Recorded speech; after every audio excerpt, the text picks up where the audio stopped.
Hey, what's going on, people? So I'm over at Elite Custom Lighting still, and Brian and Ozzy are finishing up some wiring for me. While we were over here, I took apart the dash. I fixed the starter button. I'm doing a complete how-to video on that. Everything is back, everything's working, and the starter button, the push start button, is now secure. But what happened was there's two screws in here, and the screw on the left must have worked itself free or became stripped, fell out, disappeared. No idea where it is. I couldn't find it, so we had to replace it. And I'm going to show you how to take this off. This is so easy.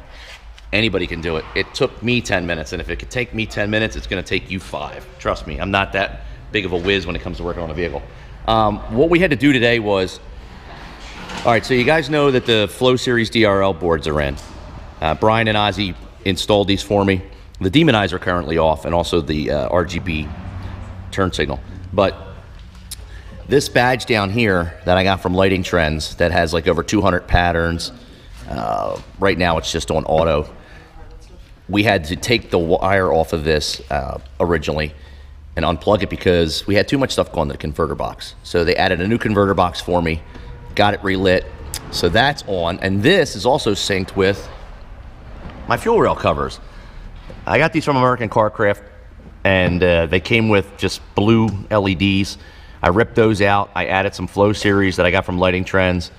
Brian and Ozzy just finished rewiring them, getting them all hooked back up, and they're in the process of finishing tucking up the wires under the wheel well because the Jeep is going down to High Horse Performance in Delaware in a couple of weeks for a Procharger build, and they got to take the bumper off, and we want all the wires out of their way. We don't want anything in the, you know, to interfere with that build. So a lot of people have asked me about these rims and tires and how I like them, so I might as well talk about it right now. These are 305/35 R22s, and they're from Lionheart. These are their LH5s. And I'll tell you what, I love these tires. I originally got them on a recommendation from another gentleman on YouTube, and I'm not disappointed with them. Not only are they a cheap tire, but they are also speed rated for 168 miles per hour, which I'm never going to achieve in the Jeep. Tread pattern similar to the Pirellis. Load capacity is 110 whiskey, so everything is the same. And there's only 3 different tires that you can get for this size rim. Also, the rim is an Avant-Garde M652 in a smoked mirror. I got these from Solis Racing Group down in Florida. Joe Solis, great dude, hooked me up with these. Really happy with them. Now, I went with an aftermarket stem tire pressure monitor because they're black, and those satin ones are your OEM ones. I didn't want the satin ones to stick out, so I went with a black one.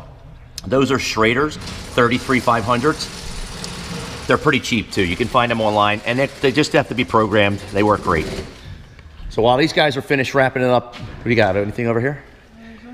Oh, that was done at the dealership. We got the part. The part is in. That's going to get replaced when we do the paint and the hood. So if you have any questions or you want to reach out to these guys to have some custom lighting done, they're located over by Fort Dixon, New Jersey.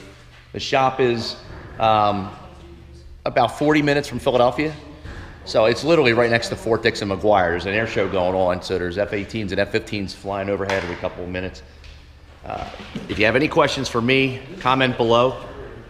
I'm going to show you how to do everything on the interior. It's literally a 10-minute job. But that's all I wanted to show you guys today and do our little update. That's it. I'm out.